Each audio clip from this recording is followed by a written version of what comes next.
আমি এরকম একটা কোয়েশ্চেন প্রায় সময় শুনি যে ক্রিয়েটিভ লাইফ মানে আসলে কি? একটা ক্রিয়েটিভ লিভড লাইফ মানে যেখানে একজন আর্টিস্ট প্রতিদিন নিয়মিত অভ্যাস করে কনস্ট্যান্টলি তার ইনসিকিউরিটি কাটিয়ে তার ভেতরের কিউরিওসিটিকে প্রাধান্য দেয়। এবং তারা এটা একবার না, কয়েকবার না, বারবার করেন।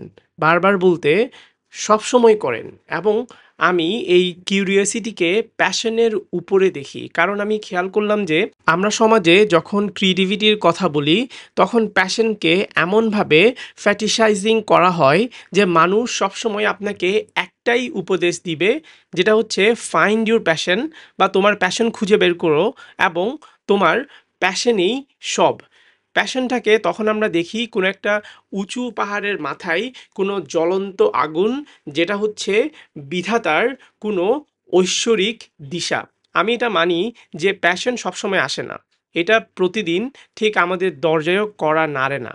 কিন্তু আপনি প্রতিদিন নিয়ম করে কিউরিয়াস হতে পারবেন, কারণ প্রত্যেক দিন আপনার কৌতূহল আপনাকে ঠিকই অ্যাপ্রোচ করে। প্রতিদিন আপনাকে ঠিক কোনো একটা মোমেন্টে এসে ধরা দেয় to know something, to do something or to create something.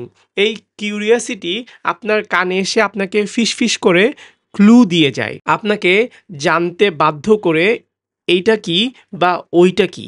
এইসব কিন্তু খুব সূক্ষ্ম ক্লু আপনার সৃষ্টিশীল জীবনে। আপনি যদি প্রতিদিন এই সূক্ষ্ম ক্লুগুলোকে উপেক্ষা না করে এই টোকাগুলোকে অনুসরণ করে কিছু একটা বানানোর বা নতুন কিছু করার চেষ্টা করেন, আপনি দেখবেন আপনার জীবনের গল্পটা অবশ্যই অন্যদের থেকে আলাদা হবে। কারণ আপনার কিউরিওসিটি শুধুমাত্র আপনার জন্য ইউনিক এবং যেটা অন্য 10টা মানুষ থেকে আলাদা।